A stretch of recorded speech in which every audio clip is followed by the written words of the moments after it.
je sais pas si on la comprend ou pas celle-là. T'as aussi le modèle, par exemple quand j'étais à Londres, j'étais aussi chez Mozilla, t'as aussi le modèle où ton équipe directe n'est pas forcément, tu ne travailles pas avec ton équipe dans le même pays ou sur la même time zone. Moi de me dire je suis au Mexique, j'ai quelqu'un en Inde, je pense que je suis pas fait pour ce modèle par exemple. Non, c'est parce qu'il fallait que je buzz et puis tout à l'heure je me demande. Non, je ne mens pas. Dire un mot en anglais ici pour que tout le monde s'aperçoive de la supercherie. Ouais, bullshit. Ça peut arriver. Je ne mens pas. Non, je connaissais pas ce mot. Je connaissais pas équipe distribuée. J'ai été voir pour préparer le podcast, etc. J'imagine que je suis pas le seul. Comment tu fais en termes d'outils, en termes de méthodologie pour que les gens bossent ensemble, qu'ils bossent bien ensemble? Comment tu fais? Bonjour à tous et bienvenue dans notre nouveau podcast, nouveau concept, No Bullshit. Je suis Jérémy, je suis le fondateur de Joumi, cabinet de chasse de tête dédié uniquement à la fonction RH. On a décidé de lancer ce nouveau podcast. On a rencontré énormément de DRH. On a discuté avec eux, on a discuté aussi avec nos amis, on a vu qu'il y avait un gros fossé entre la perception de nos amis et entre la réalité d'un DRH. Donc on a décidé de les faire venir autour d'un nouveau concept plus attractif et un petit peu décalé. Le concept est assez simple. Voici les règles du jeu, il y en aura 3. La première règle, l'invité a choisi son thème. Zone de confort, c'est plus simple pour échanger. La seconde règle, quand l'invité commence à dériver, on va se rappeler du titre du podcast, c'est No Bullshit, donc on le buzz immédiatement. La troisième règle, c'est que mine de rien, c'est moi le chef du podcast, donc je buzz quand je veux. Salut Cécile. Salut Jérémy. Comment ça va? Ça va super. Eh ben on est content de te voir. Moi aussi, je suis Passage hyper à Paris. contente. Passage à Paris, ouais. On a de la chance. Je viens littéralement d'arriver pour vous, donc oui. C'est vrai? Bon, écoute, t'es le dernier épisode de notre première saison No Bullshit qu'on a lancé il y a quelques mois maintenant, donc on est super content de t'accueillir. Tu sais, tu connais un peu le contexte, chaque invité arrive avec un thème qu'il aura choisi. On l'a pas surpréparé pour que l'échange reste un peu naturel, tu vois, et qu'on puisse se dire des trucs sans bullshit. Sans bullshit. Tu as le gros bouton rouge au milieu que tu te sens libre d'activer quand tu t'ennuies, quand tu as envie de me poser une question n'importe laquelle. Tu tapes à n'importe quel moment de l'interview ou de l'échange. Et je serais très heureux de te répondre sur n'importe quel sujet et je le ferai No bullshit. No bullshit. Sinon tu me rebuzzes jusqu'à ce que je dise la bonne réponse. Super. On va faire un peu à l'inverse. Généralement, c'est moi qui présente les invités. Donc je vais te présenter. C'est dur de te présenter, hein, parce que t'as fait tellement de choses. Non, mais tu vois, c'est dur d'être concis en te présentant. C'est pas dur de te présenter. C'est dur d'être concis en te présentant. Pour les autres invités, j'ai eu plus de facilité à le faire parce qu'on a des parcours qui sont hyper intéressants mais qui sont parfois uniforme un peu, tu vois. Toi, tu as ce parcours où tu as fait du business, où tu l'as gardé un petit peu au cœur de tout ton fil rouge de parcours et tu as réussi à l'allier à de la RH, une passion pour la culture, pour l'impact social, l'impact environnemental et tout ça dans un même parcours. Ce qui fait que tu as vécu en 15 ans dans 9 pays, si je dis pas de bêtises. Ouais, je sais même plus, j'ai même plus le compte. Non, et puis des pays, c'est pas l'Italie ou l'Espagne, quoi. Ouais. Alors, il y a l'Espagne, mais c'est l'Inde, Ouganda, si je dis pas de bêtises, le Kenya, le Mexique, donc ça fait 4 continents différents. Alors ça, j'ai fait presque tous les continents, je pense. Voilà. Et ce que je trouve fou, c'est que tu vois, t'as ce côté très multiculturel, mais qui est allié avec du business, avec du concret, avec le fait d'avoir de l'impact, d'être un doer. Et c'est souvent des trucs qu'on retrouve pas dans un même parcours. Dans un parcours, on va retrouver des gens, parfois qu'on va qualifier d'un peu idéalistes, tu vois, qui vont travailler sur des grands projets et où il va manquer le côté doer concret. Et puis, t'as les autres qui font du business, qui sont uniquement là-dedans, mais qui ont du mal à concilier les deux. Et c'est ce qu'on retrouve dans ton parcours et que je trouve assez fou. Et ça t'a emmené vers des projets de scaling à grande échelle. Tu me disais, je crois, 150 à 2000 collaborateurs avec des énormes enjeux de transformation, RH, etc. Et t'es une néo-RH si on regarde juste le CV, entre guillemets, parce que t'es RH depuis 2022. Alors, je sais jamais quelle date je suis où, mais ça fait 6-7 ans. Donc voilà, bienvenue. Merci, c'est super. T'aurais pu choisir des thèmes très proches des enjeux climatiques, parce que c'est quelque chose que tu portes très fortement et qui est vraiment en fil rouge aussi. On a choisi un thème tu as choisi un thème, les équipes distribuées. Moi, j'ai découvert ce mot, je te dis la vérité. Ah ouais? Je connaissais... Distributed teams, jamais entendu. Jamais entendu. Ah ouais. Et jamais entendu avec un si bel accent anglais. J'aimerais un jour dire un mot en anglais ici pour que tout le monde s'aperçoive de la supercherie. Bullshit. Ça peut arriver. Non, je connaissais pas ce mot. Je connaissais pas équipe distribuée. J'ai été voir pour préparer le podcast, etc. J'imagine que je suis pas le seul. Et dans les personnes qui vont nous regarder, donc peut-être qu'on pourrait commencer là-dessus et que tu pourrais nous dire qu'est-ce que c'est qu'une équipe distribuée? C'est intéressant parce que justement, ce que je trouve intéressant en France, c'est qu'il y a pas forcément beaucoup de liens entre ce qui se passe en France et à l'étranger. Mais à l'étranger, et notamment dans des milieux qui sont assez avancés en RH, notamment US, UK, distributed teams, tout le monde en parle. Alors, c'est un peu, moi je trouve que c'est un mot quand même un peu fourre-tout, il y a un peu de tout dedans. Il y en a même qui l'utilisent pour le full remote, mais distributed teams, le concept qui est important, c'est qu'on met de la flexibilité, ok? Donc, ça peut aller et j'en parlais avec plusieurs personnes autour de moi récemment pour leur dire, mais toi t'entends quoi? Et on est tous d'accord qu'on entend, c'est un peu beaucoup de choses. Mais donc, flexibilité, c'est le mot-clé. Okay. Donc, ça c'est vraiment le mot-clé. Qu'est-ce que ça peut être? Ça peut être, pour vous donner un exemple concret, moi par exemple, dans ma boîte là où j'étais au Mexique, Systema Bio, nous on avait différents bureaux, donc on avait Systema Bio Inde, Mexique, Kenya, Colombie. Donc là, tu as des équipes qui sont dans le même pays et qui travaillent ensemble, mais tu as aussi des équipes globales qui travaillent ensemble entre ces pays-là. Ok, ça pourrait être, classique. Je te dis Systema Bio, ça pourrait être Coca, exactement, classique. Matriciel. Très simple. Mais tu as aussi le modèle, par exemple, quand j'étais à Londres, j'étais aussi chez Mozilla, tu as aussi le modèle où ton équipe directe n'est pas forcément, tu ne travailles pas avec ton équipe dans le même pays ou sur la même time zone. Ok, donc moi j'étais assise, t'as un hub, t'as un bureau dans lequel t'es assis, moi en l'occurrence j'étais à Londres, mais les gens avec qui je travaillais étaient you name it. Bangalore, moi j'étais avec des gens à Toronto, etc. Peu importe. Et ça, c'est un modèle qu'on retrouve beaucoup maintenant, et notamment dans des startups scale-up qui veulent mettre de la flexibilité. Donc, et là, le range est un peu plus grand aussi. Tu peux avoir des bureaux qui sont...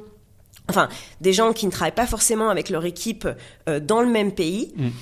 Tu peux aussi avoir un modèle où ils ont des cowork, un modèle où ils ont des hubs, un modèle... Enfin, t'as beaucoup de choses. C'est juste mettre beaucoup plus de flexibilité là-dedans et ton équipe n'est pas forcément basée dans le même pays. Et je te disais, il y a même des gens qui utilisent ce terme de distributed pour du semi-remote, quoi. En fait, c'est ce que j'ai te demandé. Quand on dit équipe distribuée, je vais le dire en français parce que sinon... Vas-y, vraiment, équipe distribuée, très bien.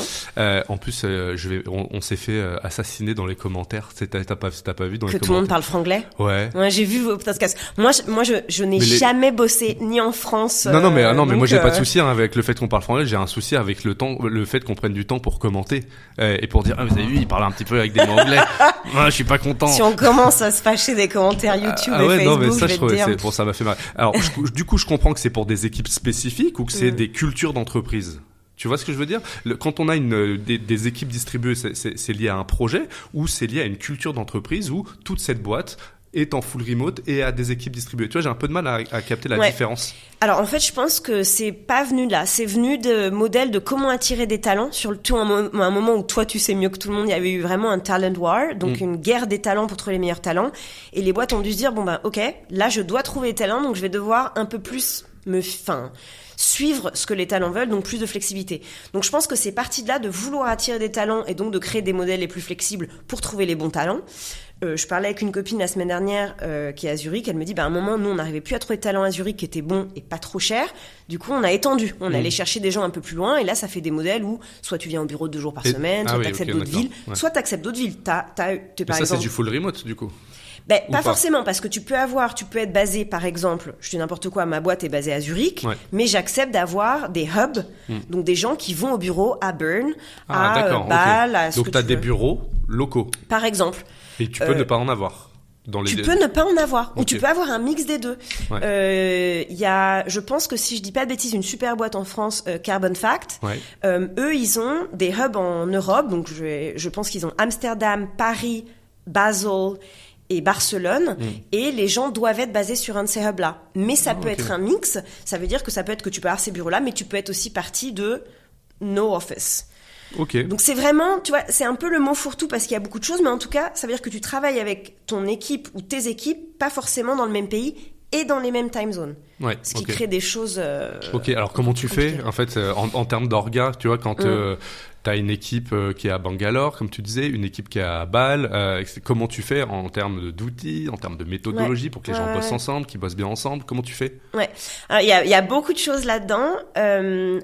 moi déjà quand je design quelque chose, j'essaie de comprendre. Enfin, je pense que faut vraiment partir de la culture de l'entreprise justement. Ça c'est la base. C'est la base de tout. C'est ce qui est ressorti de façon de tous les podcasts qu'on a fait, et de toutes les discussions que j'ai avec des DRH. Voilà. Et donc moi je dirais que en fonction de la boîte avec laquelle je bosse, et c'est intéressant, en ce moment je fais du consulting, donc je vois beaucoup plus de cultures de boîte différentes et je design plein de choses différentes à chaque fois.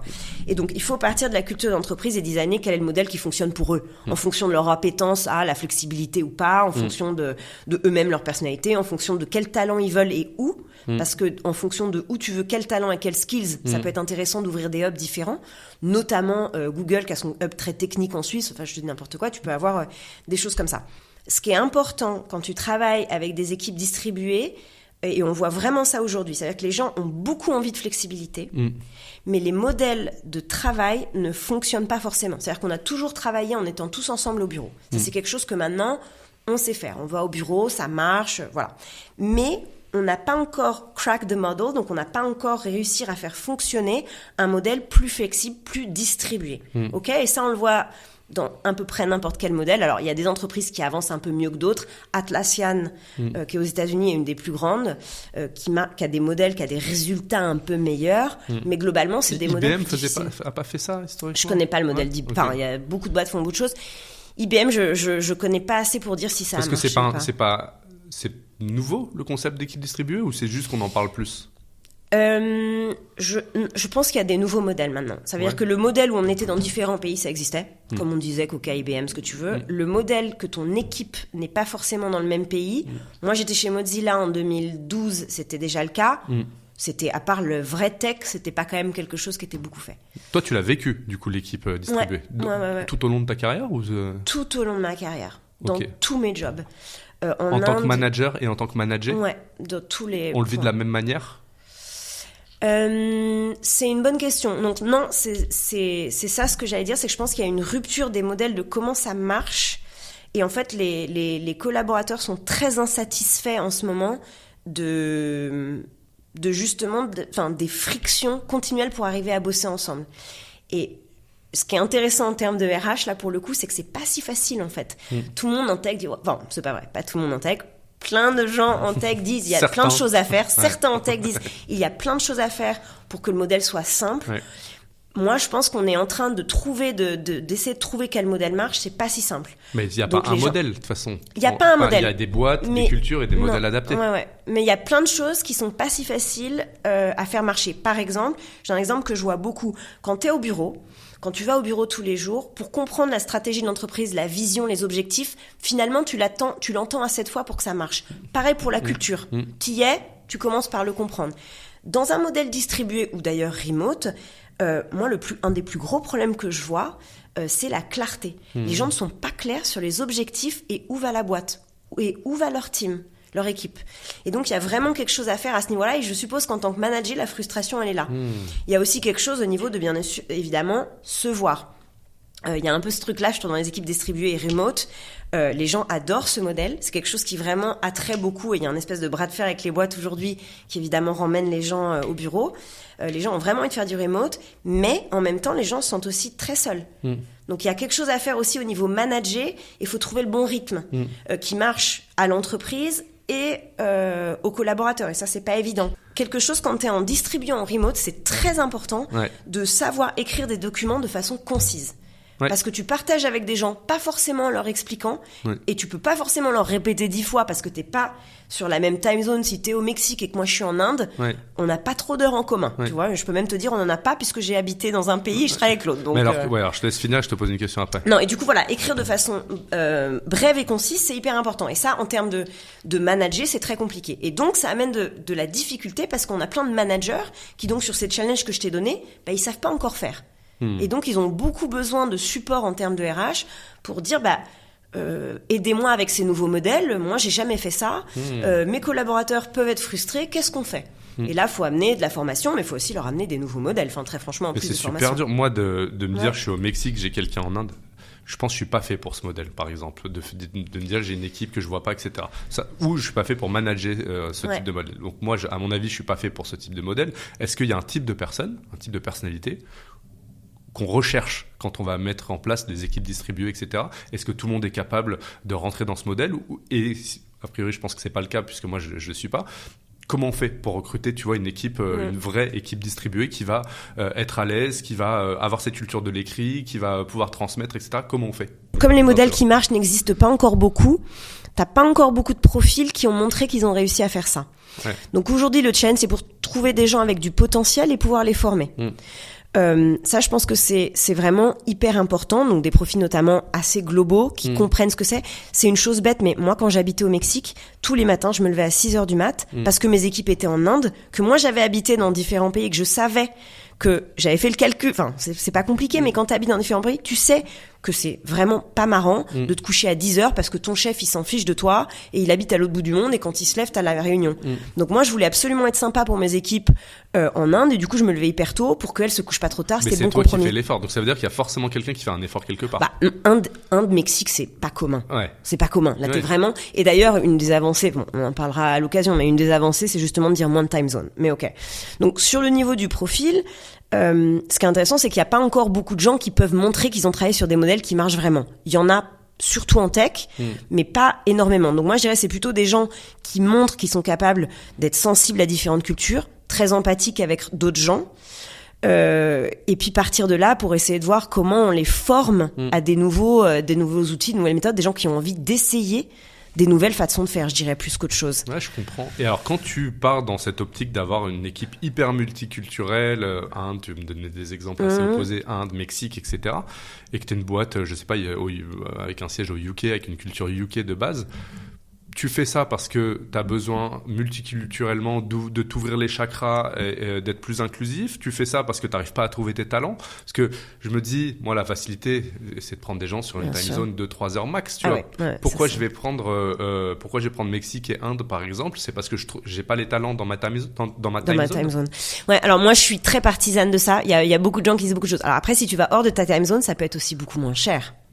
Okay. Par exemple, rivaliser avec l'Asie en termes de prix, c'est compliqué. Donc ça veut dire que t'es sur des contrats locaux à chaque fois avec des hubs locaux. Si tu peux, ou alors tu as tous les employer of the record, je sais pas comment on dit, EOR en anglais, qui peut faire ça. Les deals, etc. Ouais, exactement. Okay. Les deals, les Oyster, les remote, etc. Ouais. Mais moi, je suis très partisane parce qu'il y a donc toute cette partie dont on n'a pas encore parlé, mais qui est importante pour le climat, c'est il faut quand même se voir quand t'es dans des modèles distribués remote. Et avant, on avait des modèles où t'avais quelques personnes un peu globales, modèle Coca où t'as des différents bureaux, différents pays, qui voyageaient beaucoup. Et aujourd'hui, tu peux pas faire voyager tout le monde si toute ton équipe est avec d'autres équipes un peu partout. Ok ? Donc ça marche pas. Donc en fait, moi je suis assez partisane de puisqu'on veut se voir, il faut que ça soit des time zones beaucoup plus courtes. Donc c'est un peu vers là qu'on va. Et en fonction de plus tu vas dans le climat, moi j'essaie que ça soit encore plus proche parce que tu veux être proche en train. Oui, ce que j'allais dire, tu peux pas concilier quand t'as comme toi une conviction profonde, tu vois. Toi, tu le vis.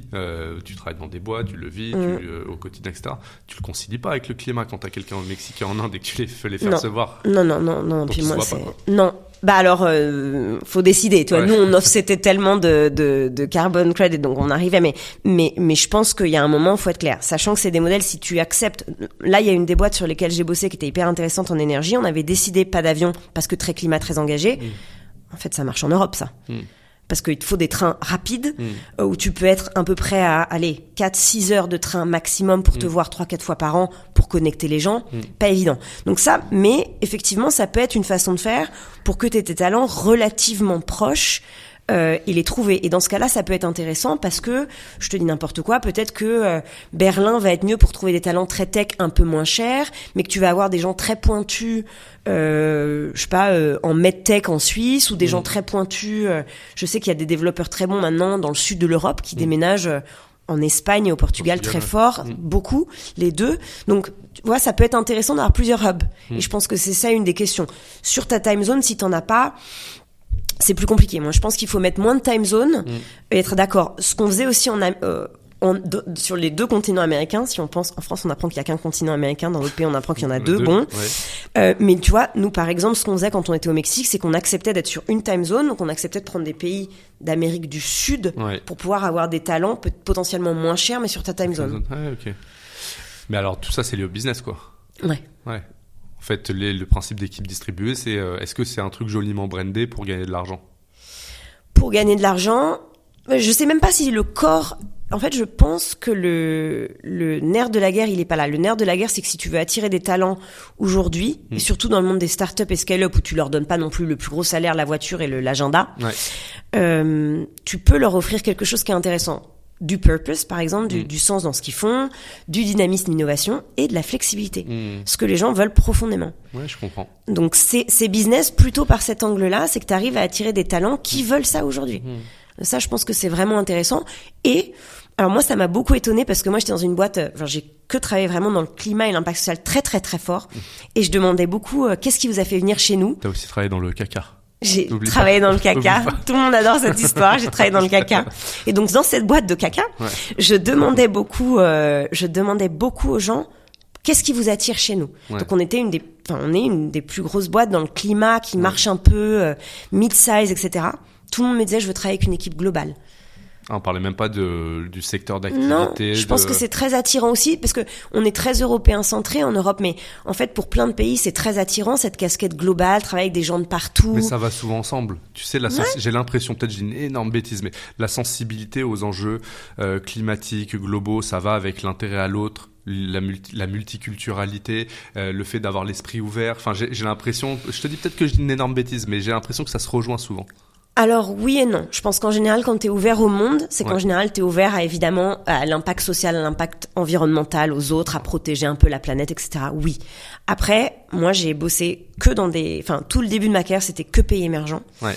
Très franchement, pour connaître très bien les pays dans lesquels j'ai bossé maintenant. Donc Inde, tu me disais. Inde, Kenya, Albanie, Ouganda. Moi, j'habite en Afrique du Sud. J'ai bossé pas mal avec le Sénégal. Enfin, voilà. Je pense que j'ai couvert pas mal.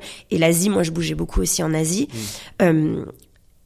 C'est des pays qui, en fait, sont proches de la cause environnementale. C'est important pour eux, surtout que leurs pays, en général, sont très frappés par les problèmes environnementaux. Mais ils ont besoin d'un job. Et ça, c'est leur premier truc.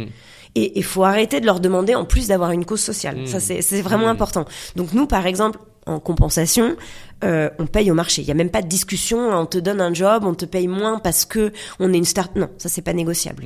Là, t'es dans des métiers ou t'es dans des pays où il faut vraiment être au marché.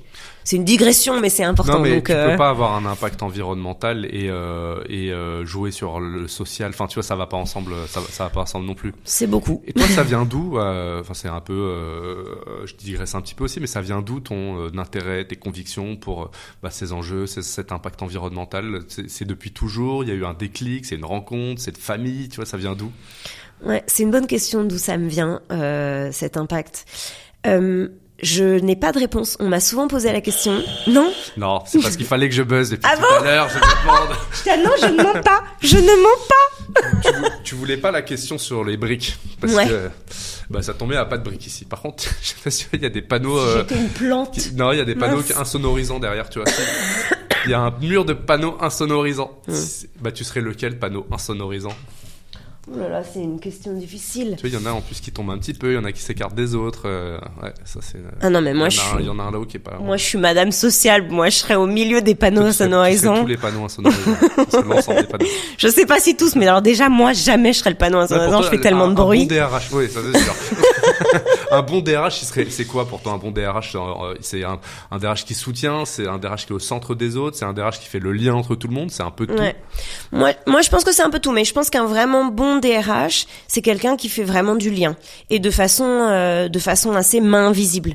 C'est quelqu'un qui a les petites mains partout, qui fait en sorte qu'il y ait moins de conflits, mais c'est pas lui non plus qui va avoir la conversation. C'est ton truc, la main invisible, tout le monde a ouais, c'est mon truc, mais qui fait en sorte que tout se passe bien et qui met du lien et du lien partout. Ouais. On dirait un peu que tu joues au loup-garou quand tu fais ça, le visage. Donc on revient à le pourquoi de cet engagement. Ouais. Je sais pas. Moi, je pense que je suis quelqu'un de très passionné. Bon, ça se voit. Hein. Je suis quelqu'un de très passionné. C'était important pour moi de croire en ce que je faisais, en ce que je faisais. Et du coup, j'ai tout de suite trouvé ça. Et je sais pas pourquoi. Et c'est une bonne question parce qu'à l'époque, moi, j'étais en école et personne d'autre était là-dedans. Enfin, j'ai vraiment été dans mon truc. J'ai lu des livres. Je me suis dit, ça c'est intéressant. Je suis partie faire du volontariat au Pérou. J'avais 19 ans. Et je me suis dit, ça c'est hyper intéressant. C'est pas mon truc de faire du volontariat de prof, mais il y a un truc qui me plaît dans cette espèce de sens et d'impact. Puis faut pas se mentir, je pense qu'on a tous besoin d'exister et de faire un truc. Enfin, moi, j'avais besoin de croire que ce que je faisais, c'était bien. Et là, tu le crois? Et là, j'y crois à fond. Ouais. Moi, ça n'a jamais été plus important qu'aujourd'hui. Mais c'est le fait d'être RH ou le fait de travailler dans le secteur qui te passionne? Alors moi, je suis vraiment entrée, j'étais vraiment dans le climat et l'impact social dès le début. Ouais. Et quand j'ai trouvé le RH, ma vie a fait des paillettes. Ouais, parce que c'était vraiment lié les deux. Ouais, ça veut dire que t'as le secteur qui change vraiment quelque chose. Et j'ai écouté un DRH que je trouve génial récemment parler. Il disait en fait quand t'es dans l'équipe People, Bon, on y reviendra trop bêtement. Ouais, un mec génial en plus. Un Américain. Je lui ai écrit pour lui dire merci, t'es génial, je suis trop fan. Et t'as répondu? Oui. Ouais, il m'a dit c'est gentil. C'est bon, il a pas cassé la légende, c'est horrible. Non, en général, ils sont gentils. Et il disait en fait, quand t'es dans l'équipe People et surtout Chief People Officer, qui est DRH, c'est le moyen d'avoir le plus d'impact parce que c'est toi qui peux impacter le plus de gens de façon positive dans l'entreprise. J'étais ouf. Ouais. Et c'est vraiment ça. Ouais. Je crois que quand t'es DRH dans le climat, t'impactes le plus de gens et en plus t'as un impact dans le secteur. C'est trop chouette. Ouais. Moi, je suis très fan. Bon, bah tant mieux. Bon, on revient aux équipes distribuées. Vas-y. Comment tu fais? Comment tu mets en place? C'est quoi les étapes, les conseils que tu donneras à ton CEO pour le convaincre de mettre en place et comment tu ferais pour le mettre en place? Ouais, faut que ça parte du début. Je pense que, est-ce que ça fait sens pour nous? Est-ce qu'on a un problème qu'on essaie de résoudre? Si t'es en France, que ça marche très bien, que t'as tout le monde dans le même bureau à Paris, bon, j'ai envie de te dire, très bien. Ça n'a pas de problème. Comme, si personne comme nous, s'en plaint. Par exemple. Oui, si personne s'en plaint. Très bien. Donc, ça, c'est une chose. Donc, si t'as un truc à vouloir faire ça, si t'as besoin de talent un peu autre part, etc., si t'entends que tes collaborateurs ont vraiment besoin de ça, partons de là. Moi, je partirais ensuite de la culture, de comprendre un peu, je pars toujours de la culture pour tous les trucs en RH, parce qu'une fois que t'as un peu tes valeurs de base, ce en quoi tu crois, ce qui marche pour toi, bah, tu peux designer. En fait, tu peux designer tes process, etc. Donc, une fois que t'as je te donne un exemple, une des startups pour lesquelles je bossais là en tant que consultante, eux, c'est très important d'être activistes environnementaux très forts. Ça, c'est un des principes où je peux designer parce que du coup, je peux pas prendre d'avion, donc je vais pas envoyer tout le monde en avion tous les 3 mois. Ça, c'est pas possible. Donc, tu pars de la culture et tu designes des choses à partir de ça. Et ensuite, je crois qu'il faut vraiment faire des essais. Et ça, c'est quelque chose que j'aime bien dans ton podcast, que Noëlla disait justement, faire des essais sur quelques mois et se faire accompagner, les deux choses dont il parlait. Je pense que ça, c'est vraiment bien. Tu vois, faire des essais, voir ce qui marche, et complètement toujours avoir un espèce de feedback loop, Jean-Claude Van Damme, faire un feedback loop pour toujours voir ce qui a marché, ce qui a pas marché, et tu continues. Ouais. Et tu continues à voir et avancer. Tu iterate. Tu itères? Non, ça se dit pas, ça. Ouais. Tu itères? Ouais. Et t'avances pour voir ce qui marche et tu affines. Et t'affines. Donc, mais même nous, tu vois, quand on a eu le Covid aussi, donc ça a rajouté une distribution dans les pays dans lesquels on était, parce que nous, on avait des bureaux dans chaque pays où on était. Le Covid, on n'avait plus ça tout un coup. Donc, t'avais des gens encore plus. J'ai essayé des choses. J'ai fait, OK, au début, on va mettre 6 semaines par an, on travaille d'où on veut. Est-ce que ça marche? Est-ce que ça marche pas? Non. Et en fait, il fallait plutôt venir 2 semaines tous les 3 mois au bureau. Le work from anywhere, là, comme ça, sur des courtes périodes, de toutes les boîtes que je connais, que j'ai accompagnées, ça a fonctionné nulle part. C'est-à-dire que t'avais 5%, 10% des gens qui en profitaient. J'ai vu ça, c'était assez intéressant. Je pense que c'est parce que aussi t'as interviewé beaucoup de Français sur des boîtes françaises. Ouais, c'est vrai. Moi, sur des boîtes où je sais même plus combien de nationalités, on avait du mal à le calculer parce que c'était toujours un truc. Mais en fait, moi, par exemple, je suis entourée, je n'ai que des gens qui sont en couple de 2 nationalités, qui habitent dans un potentiellement 3e pays. En fait, pour nous, c'est obligatoire. Ça veut dire que là, par exemple, c'est exactement mon cas. Il faut au moins que j'aie passé un peu de temps dans ma famille, puis dans sa famille. Tu vois, donc pour nous, c'est obligatoire et tous mes amis autour de moi, c'est ça. Si en plus t'habites loin, moi quand j'étais au Mexique, c'est ça, faut au moins que tu rentres 3 semaines d'un côté, 3 semaines de l'autre. Il te faut, on en parlait avec des amis, il te faut au moins 3 mois par an où tu peux être un peu basé où tu veux. Okay. Ouais. Donc ça, je pense que c'est parce que il y a un biais très français. Pareil, si tu avais une boîte très française avec des employés très internationaux qui habitent un peu plus loin que l'Europe proche en train, ils veulent rentrer voir leur famille. Et c'est toujours ça. Imagine leur famille à San Francisco, évidemment qu'ils vont pas rentrer une semaine. Ça serait absurde. Donc, work from anywhere, je pense que ça marche très bien sur des modèles de gens très internationaux qui ont besoin de rentrer chez eux. Et passer un peu plus de temps. C'est chiant quand tu vas chez toi et que tu passes une semaine. Oui, bien sûr. Tu vois, t'as envie de passer un peu de temps. Oui, mais t'as même pas le temps d'arriver chez toi. Voilà. Et puis de voir les cousins, les trucs, voilà. Donc, tu regardes s'il y a vraiment un besoin. Tu te bases sur la culture. Ouais. Et ensuite, comment tu déroules en termes d'outils, tu vois, comment tu fais? Ouais, les outils, moi je pense qu'il faut commencer par voir quels sont. Donc, je t'ai dit, la grosse friction, c'est que les gens veulent du remote, veulent du flexible, mais le modèle business aujourd'hui, les outils dans le pratique, ça marche pas bien. Donc je regardais, ok, pour que ça marche bien, de quoi on a besoin. Donc je regarderais, je pense qu'il faut pas prendre les outils dont tout le monde parle et répliquer. C'est un gros problème de RH, on réplique souvent ce que les autres font. Faut essayer vraiment de voir quel est le besoin là et quel outil je mets en place. Il y a tellement d'outils. Il y a tellement d'outils. C'est un casse-tête chinois. On a fait un référentiel, là, c'est Nina qui a fait le référentiel. C'est un casse-tête le nombre d'outils. Casse-tête. Moi j'ai un pote là qui veut lancer une boîte parce qu'il a vendu la sienne, il veut se relancer, il veut se lancer dans la HR Tech, donc il passe sa vie à regarder tous les outils et il me dit mais il manque rien en fait. Je dis non, il manque rien. Il manque peut-être un outil qui fait que tous les outils se parlent bien les uns avec les autres. Mais il y a des gens qui font ça. Il y a des gens qui le font, mais il manque rien quoi. Non, il manque rien et c'est pas facile parce que t'as beaucoup de bruit tout le temps.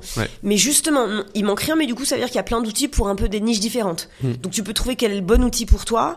Et après, ce que je trouve effectivement difficile, c'est que moi je fais partie de plusieurs communautés Slack et je leur demande quelqu'un ait un peu ce même profil, qu'est-ce que vous me recommandez comme outil pour ça? Parce que en plus, trouver la bonne information quand t'as autant de bruit, c'est pas facile. Très compliqué, bien sûr. Donc, je pense que j'essaierai de voir de quoi nous on a vraiment besoin pour voir quel outil. Et ensuite, le gros point dont il faut toujours parler, c'est les formations des employés, des managers. Tout le monde me donne toujours des super conseils en RH. Je pense que tu devrais vraiment faire ça. Et moi, je leur dis toujours, moi, ce que j'ai appris à être entre 150 employés et 2000 staff, c'est qu'en fait, former tous ces gens-là à échelle et de façon douce, smooth et efficace, casse-tête chinois, c'est pas facile. Et donc, faut y aller par petites étapes. Tu vois, tu dis, ok, on a besoin d'un bon outil pour avoir, je sais pas, n'importe quoi, des meetings ou du partage d'informations, ou même, tu vois, tout le monde utilise Notion aujourd'hui. Tout le monde en start-up. Ouais, ça commence à se démocratiser un petit peu. Ouais, j'ai entendu une boîte il y a 2 semaines qui m'a dit non, jamais entendu. Notion. Ok. Ouais. Non, c'était pas en France. Ça n'était pas en France. Non, nous on l'a mis moi c'est un copain qui s'appelle Mehdi chez Blue Maze, dont on parlait tout à l'heure, qui a un peu le même parcours que toi, Mexique, Barcelone, etc. Salut Mehdi. C'est lui qui me l'a fait découvrir il y a 5-6 ans, je pense. Enfin, quand ça s'est lancé. Je sais pas si ça s'est lancé là, mais au tout début, je comprenais pas l'intérêt au début. Non. Au début, personne. J'ai compris depuis. Mais tu vois, par exemple, un copain disait l'autre jour, il fait en fait, on choisit ça parce que c'est celui dont on entend, mais il y a d'autres outils qui sont peut-être mieux adaptés. C'est sûr. Tu vois, donc trouver vraiment quel est le bon outil pour toi à ce moment-là. Est-ce que tu as besoin, tu vois, en tech, c'est pas forcément Notion, ça peut être GitHub, ça peut être. En fait, il y a une boîte à créer là-dessus. C'est ça qu'il faut créer comme boîte. Non, mais pour de vrai, c'est d'aller voir les boîtes et de dire, je vais faire un audit. J'ai des partenariats avec 0 outils. Génial. Et je vais te mettre les outils. Ton Notion, ça te sert à rien. Tu fais juste que d'écrire des petits trucs c'est pas mal. Et je te donne, mais peut-être que ChatGPT sait te le faire. Parce que peut-être qu'il est capable de te faire le SWOT, enfin, même pas le SWOT, mais l'analyse de dire ça c'est ton pro, to con, l'avantage, désavantage, pardon. Et pour chaque outil, et je te recommande ça. Parce que après, est-ce qu'il est capable de savoir quels sont les outils, parce qu'il y en a tellement mis sur le marché tout le temps. Mais je pense qu'il y a quelque chose à faire. Ouais. Bon, on va y réfléchir. Donc pas mal de choses à plein de points, mais je pense que notamment beaucoup de clarté sur les objectifs, communication très claire, expliciter tout en entreprise, la culture, ce qu'on fait, ce qu'on croit, etc. Et formation des managers, c'est les gros points à trouver quand t'es dans des équipes distribuées ou remote. Énormément de temps. Et je te dis, c'est des modèles nouveaux. C'est-à-dire que non seulement c'est du temps, mais en plus c'est du temps où tu essayes et tu te trompes potentiellement et tu réessayes. Donc c'est encore plus de temps. Mais il y a un vrai truc, je pense vraiment, moi je crois profondément que c'est le futur et je crois profondément que... Même en France ? Ouais. Je crois profondément que c'est le futur. Même en France. Je sais pas, j'entends pas beaucoup de gens qui me disent j'ai envie de rester à Paris pour toute ma vie, tout le temps, c'est génial, les loyers sont hyper chers. Je pense que c'est le futur un peu partout. Ouais, parce que ça peut être local finalement, tu peux avoir une équipe distribuée en France, quoi. Ouais, et moi je trouve ça génial, là, tu vois. On parle que de très global, etc. Mais en vrai, tu peux avoir quelqu'un à Limoges, à Poitiers. Ouais, exactement. Et c'est un peu ça le modèle qui je trouve serait presque le mieux. Alors, Moi, j'ai pas envie de dire ça parce que moi, dans ma vie, c'est impossible parce qu'on habite trop loin pour qu'on soit potentiellement basé à Dijon, tu vois. Il faudrait qu'on soit entre les deux familles. Enfin, c'est compliqué. Mais je pense que les vrais modèles, ça peut être comme ça. Ça peut être, tu vois, 2-3 heures de train. Comme ça, tu te vois tous les 2 mois. C'est important de se voir. Tu te vois tous les 2 mois et tu gardes un peu ce côté flexible où t'es pas obligé d'aller au bureau tous les jours, mais tu te vois pour bosser ensemble parce que ça aussi, c'est important de temps en temps. Ah, moi, j'ai besoin d'aller au bureau tous les jours. C'est marrant. Non, mais moi, j'adore aller au bureau. Hein. Moi, j'y suis tous les jours. Parfois, je suis tout seul au bureau. Et je suis content. Mais en fait, je peux pas travailler de chez moi. Moi, si je suis chez moi, je vais sur le canapé. Ah ouais? Je vais dans mon studio de musique. Je retourne sur le canapé. Sauf si j'ai des calls toute la journée et que j'ai pas le choix. Sinon, je suis incapable de travailler de chez moi. Je vague. Ah ouais, moi, j'aimerais être toi, en fait. Moi, je suis tellement autodisciplinée que quand je bosse pas de chez moi, je bosse quand même parce que Moi, c'est depuis que j'ai ma boîte, hein. En fait, quand j'étais salarié, il y avait moins de télétravail, mais je me sentais obligé de travailler. J'avais un devoir un peu de dire, bah non, je suis payé, je travaille, tu vois. Je me sentais pas du tout à l'aise. Et là, je me dis, bon, m'en fous. Hein, c'est ma boîte. C'est ma boîte. Je fais ce que je veux. Mais c'est pour ça que moi, je suis au bureau tous les jours, parce que sinon, j'avance pas. Mais moi, j'y crois profondément à ça. J'ai vu différents types de profils et t'as vraiment des gens à qui ça marche d'être loin souvent, pas loin souvent, loin de temps en temps. T'as de tous les profils. Et le plus difficile, je pense qu'en termes de RH, c'est que t'as vraiment des gens qui te disent qu'ils préfèrent être en remote, qui sont bons en remote et qui le sont pas. Donc ça, faut savoir gérer les différents profils en remote ou en distribué, c'est pareil. Et qu'est-ce que tu dois faire pour chacun. Et ça, c'est pas évident. Et aider les managers avec ça, parce que t'as les employés qui sont pas forcément bons dans tous les formats. T'as aussi les managers qui aiment pas tous les formats. Il faut les aider à comprendre que parfois, il y a des très bons employés qui n'ont pas besoin d'être là tous les jours, et d'autres, faut les accompagner de plus près. And everything in between. C'est vraiment, donc ça c'est aussi pas facile, c'est que t'as mais en entreprise t'as aussi plein de personnages, t'as ceux qui passent le temps, je suppose, à la machine à café, t'as ceux qui passent leur temps. Non, c'est pas vrai, j'ai enlevé. Moi, clairement, j'ai enlevé 2 choses, la machine à café et les toilettes. Parce que je trouvais qu'ils y passaient, du coup, tout le monde est autour du lavabo maintenant. Voilà. Tiens. Plus de toilettes chez Joumi. Plus de toilettes chez Joumi, on a des plantes avec des pots. Tu vois, mais c'est de l'économie circulaire. Économie circulaire. Ouais, climat, etc. Tu peux mettre des petits filtres. C'est très bon. Il y a des boîtes qui font ça ou qui utilisent le pipi. Nous, on est dans le caca, mais pareil. Tu peux utiliser le caca, tu peux utiliser le pipi. On va en faire un reels de ça, c'est sûr qu'on va faire. Ta tête, il dit pipi, caca, pipi, caca. Qu'est-ce que tu fais dans ta vie, à part des RH, à part travailler, pour ça que je t'ai buzzé? C'est quoi tes hobbies, tu vois? C'est quoi mes hobbies? Moi, je fais plein de trucs à côté. Je dis toujours ça, les gens qui me disent moi je suis workaholic, tu comprends pas. Je fais moi j'aime que tu aimes ta vie aussi, s'il te plaît, à côté. Moi mon gros truc, je fais beaucoup de sport, je fais beaucoup de beach volley. Ah ouais? C'est pour ça que j'ai déménagé à Barcelone. Ouais. Ah, trop marrant. Ouais, je me m'entraînais quasiment tous les matins. C'est la première personne que je connais qui fait du beach volley. Ah ouais? Pourtant c'est bon à Paris. Moi c'est sacrément physique, hein. C'est sacrément physique. Ouais. Tous les jours beach volley. Quasiment tous les jours, beach volley. Ouais, je m'entraîne, j'ai mon équipe et tout, c'est vraiment chouette. Mais aussi, je suis avec un Suisse, donc beaucoup de randonnées. Avant, je pensais que je faisais de la randonnée, il m'a appris que c'était des promenades. Ouais. Maintenant, je fais de la randonnée. Pardon, hein. Maintenant, je fais de la randonnée. On fait plein de trucs outdoor. Moi, je suis je fais plein de sports. Et puis après, personne s'y attend parce que je suis madame sociable, mais je lis énormément. L'un n'empêche pas l'autre. Tu lis avec du monde. On s'attend pas à ce que je sois assise quelque part sans parler, en fait. Ouais. Peut-être tu parles en même temps. Peut-être tu lis tout haut. Tu lis tout haut. Tu lis à voix haute, c'est sûr. T'es la relou dans le train, là. Ouais. Non, je suis la relou dans le train parce que je dis, vous avez pas vu, en France, on dit, il faut pas déranger les gens, il faut parler sur la plateforme.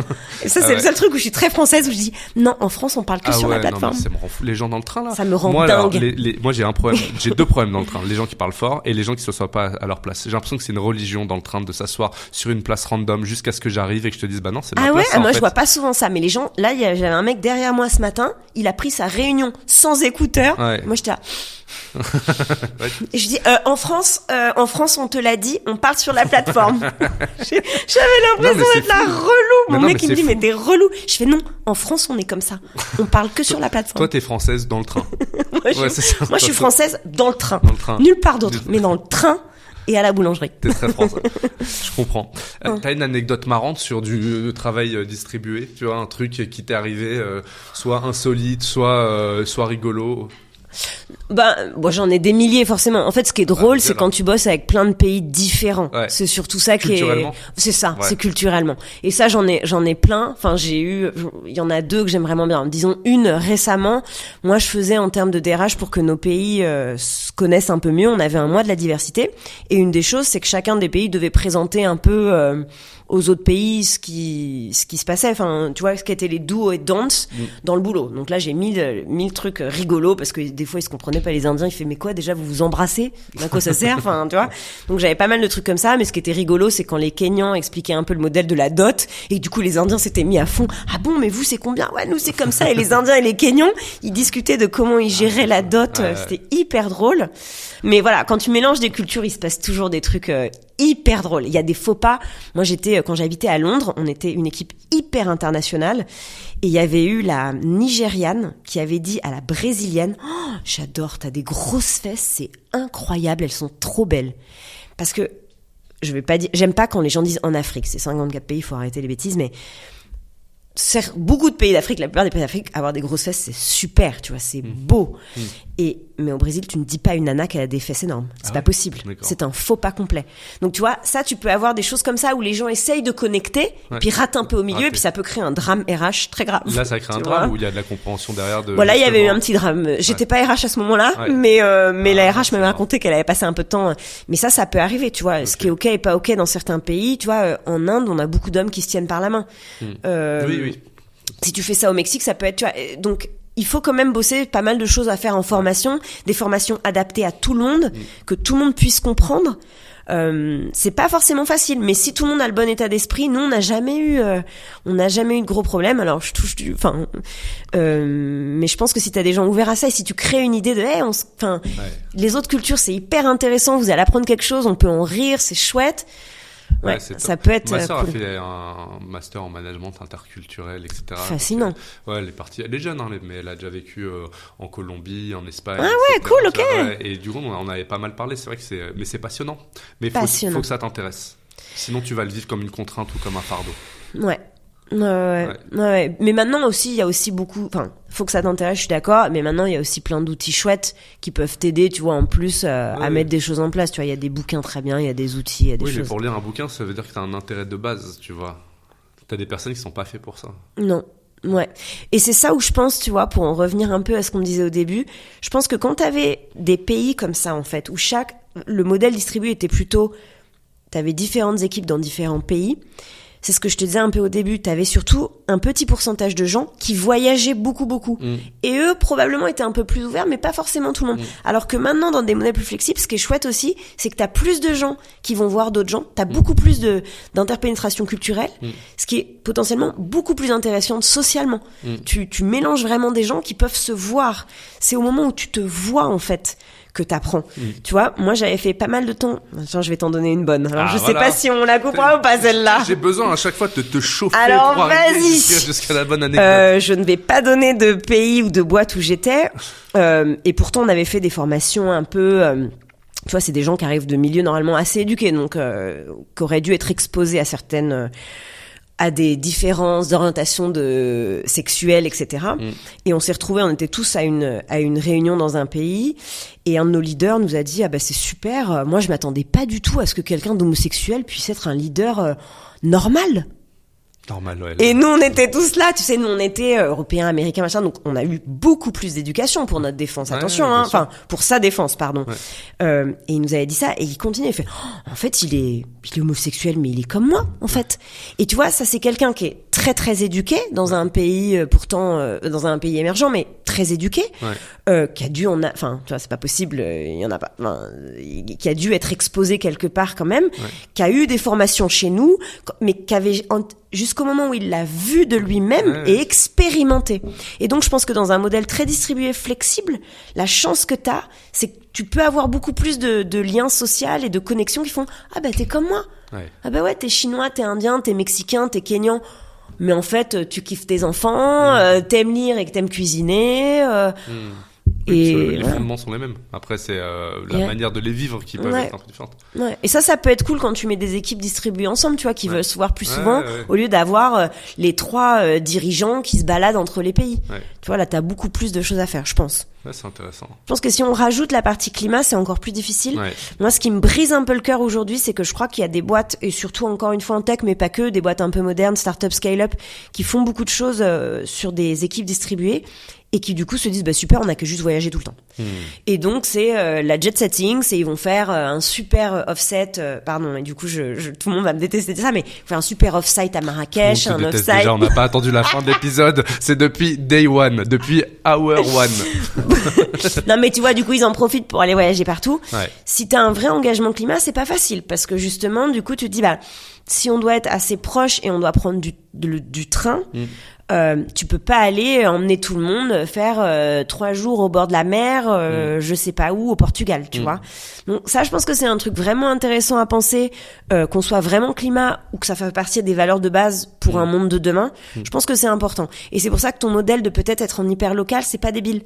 Tu vois, encore une fois, je sais pas si dans ma vie maintenant c'est peut-être déjà trop compliqué, mais je trouve qu'on devrait aller vers ça, vers un modèle où de toute façon on peut pas.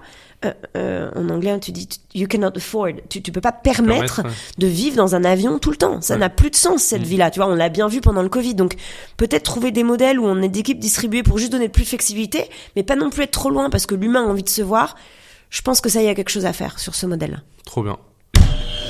Voilà, tu me demandes ce que tu veux, voilà, je sens que ça va être marrant. Eh ben moi, non, j'ai pas de questions marrantes. C'est vrai ? Mince, bah oui. Faut que je trouve une question marrante. Ah, si tu bosses, ça faut une question, hein. Tu peux pas buzzer juste pour non, j'avais une question. Ah, bah vas-y, je t'écoute. Qu'est-ce que tu penses qu'est la qualité qui manque le plus au RH aujourd'hui? Qu'est-ce que tu vois pas assez souvent? Plutôt dis-le comme ça. No bullshit, hein. Attention, no bullshit. Je dis no bullshit. Moi, je vois pas assez de RH qui font des RH, autre que pour les RH. C'est-à-dire que je vois beaucoup de DRH qui font des RH avec des préceptes écrits depuis toujours parce qu'il faut faire comme ça et qui partent pas des bons besoins, qui partent pas du besoin soit business, soit du besoin collaborateur, mais qui font des RH parce qu'il faut suivre le cycle de vie du collaborateur de A à Z avec les grands temps forts, etc. Et qui le font souvent sans conviction.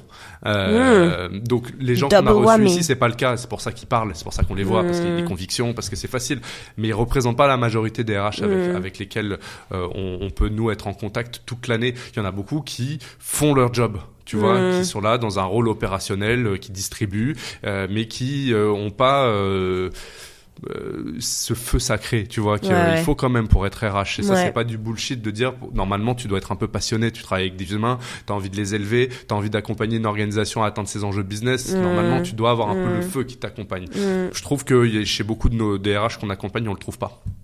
Moi, des fois, ça me manque vachement de pas avoir appris de la base, tu vois. Des fois, je me dis, oh là là, si j'avais pu apprendre ça avant, tu vois. Mais tu serais né RH avec des filtres. Bien sûr, bien sûr. Alors, moi, j'ai appris vraiment sur le tas. Moi, je trouve qu'il manque parfois de la créativité, tu vois. Moi, c'est ce que je préfère. Le fait de se dire, je vais pas forcément benchmarker tout ce qui se passe sur le marché. Je vais benchmarker avec moi-même, avec peut-être une équipe proche, j'en sais rien, mais on va créer quelque chose, tu vois. Nous, on a un exemple récent avec mon associé, on a dû mettre en place des nouveaux systèmes de rémunération, etc. On avait 2 choix. Soit on regarde tout ce qui se passe dans les cabinets de recrutement, et puis on prend le meilleur ou le pire, tu fais ce que tu veux, et puis tu en fais un mix, et voilà. Soit tu te mets dans une salle, toi et ton associé, tu te regardes dans les yeux, tu te dis... C'est quoi notre culture ? Qu'est-ce qu'on est en train de mettre en place ? Et comment la rémunération qu'on va mettre en place peut refléter cette culture, tu vois. Et c'est là qu'on a décidé de mettre en place notre nouveau système de rémunération qui est sorti de notre tête, tu vois. Mais ça, je trouve parfois ça manque un petit peu. Je suis hyper contente parce que je pense que c'est ce que je fais le mieux. Ah voilà. et je pense que je me suis sentie vachement syndrome de l'imposteur longtemps. Et en fait, je pense que là où pourquoi ça a marché pour moi, et j'ai quand même mon premier poste de DRH, ils étaient déjà 150, c'est parce que je pense que j'ai ça. Merci Cécile. Non, merci à toi. Je suis vraiment contente qu'on ait fait ça. Déjà, je suis content qu'on soit vus. Oui. Après des Zooms et des messages. Et des WhatsApp. Et des WhatsApp et tout. Donc, trop content de t'avoir vu. Merci pour tout. C'était hyper intéressant. Moi, j'ai mis le doigt sur des trucs que je connaissais pas. Donc, c'est pour ça qu'on fait ce podcast aussi, pour apprendre des trucs. Donc, mille merci. Non, merci à vous. C'était vraiment chouette. Merci à Nina aussi. Bien sûr. Super. Et merci aussi pour toutes les fois où on a fait les WhatsApp aussi, où j'avais besoin de conseils et trucs et que toi et Jumi étaient toujours là. Donc vraiment super chouette. Plaisir. À bientôt. À bientôt.